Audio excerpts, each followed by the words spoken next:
बिस्मिल्लाहिर्रहमानिर्रहीम अस्सलामुअलैकुम। वो कम उम्र बच्ची बोलती जा रही थी। मैंने कई मुलाकातों में इसकी दास्तान हयात को सुना और सोचा कि इसे क़ाराइन तक पहुँचाऊँ। ज़हनो दिल पर बोझ सा था। इसकी कहानी इसी की ज़बानी बयान कर रही हूँ। मेरी माँ का जवानी में इंतकाल हो गया। अब्बू मुझे बोझ समझने लगे। भाई कोई था नहीं। मुझे एक दरमियानी उम्र के रिक्शा वाले से ब्याह दिया।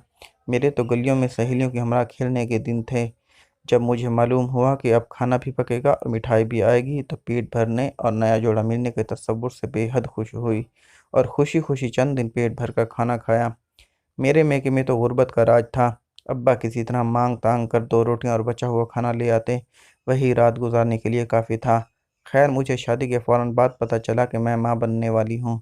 शोहर का रिक्शा ख़राब हो गया और वो घर बैठ गए।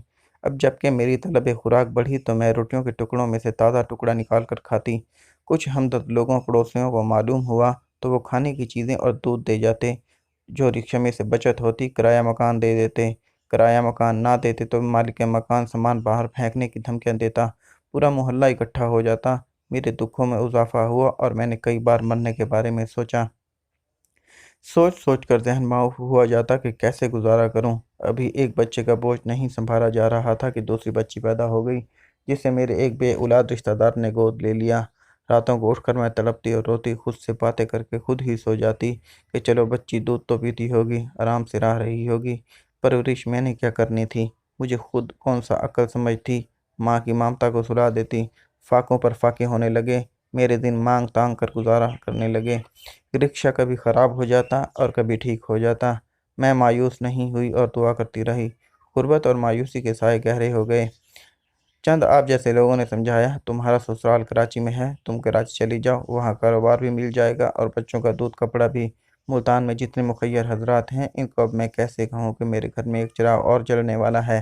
खैर से मैं फिर से उम्मीद से थी। इसके हालात जानने के बाद मैंने और दोस्तों ने वहीं बैठे सोचा कि इनको कोई ये बताने वाला नहीं कि तुम्हें बहुत से लोग पनाह देते, घर भी रहने को देते, लेकिन अब ये जो फैमिली में इजाफा दर इजाफा हो रहा है, इसके ज़िम्मेदार लोग हैं, डॉक्टर्स हैं या तुम और तुम्हारी मियाँ।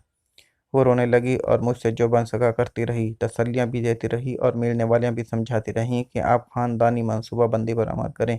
वो कहती, मैंने सुना था कि जो रूह इस दुनिया में आती है, खुदा इसके खाने और परवरिश की ज़िम्मेदारी भी ले लेता है।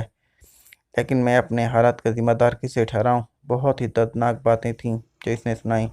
सुनने वाले दिल थाम कर रह जाते। नींद तो रात को यूँ भी नहीं आती। हम जैसे हसास लोग पता नहीं क्या-क्या तवक्कुआत रखते। कई तरह के ख़यालात ज़हन में आते, ये कर दें, वो कर दें। मुझे हकीर से जो बन सका सो किया, मगर इसे तो दवाएँ भी चाहिए, कपड़े भी चाहिए, दूध, अच्छी ग़िज़ा सब चाहिए। कुछ सोचकर मैंने इससे कहा, मैं तुम्हें यहाँ की मशहूर रहनुमा सदर लेडीज़ क्लब, जो बहुत दर्दमंद दिल रखती हैं और नाम है बेगम फ़रह मुख्तियार साहिबा, इनके पास ले जाती हूँ। तुम 1-2 साल जब तक बेटा बड़ा नहीं हो जाता उनकी सरपरस्ती में रहो। वहाँ सब तरह की पनाह मिलेगी। शोहर आपके किसी सराय में रह लें। इस तरह मेरी कुछ दोस्त और अजीज़ भी रखने को तैयार हैं। अचानक इसके आंसू बंद हो गए और कहानी भी ख़त्म हो गई। मैंने सोचा किसी का सर्वेंट क्वार्टर खाली हो तो इसे वहीं जगह दिलवा देते हैं। वो बिल्कुल खामोश थी। हम समझे राज़ी हो गई है। वो दिन और आज का दिन वो लेडीज़ पार्क में कभी नहीं आई। बस मेरे पास इसका फ़ोन नंबर मौजूद है। अल्लाह पाक से दुआ करती हूँ कि इसके मसाइल कम हो जाएँ, लेकिन इसके लिए दिल बेचैन रहता है। आप लोग मुझे बताएँ कि दर्द दिल क्या करूँ?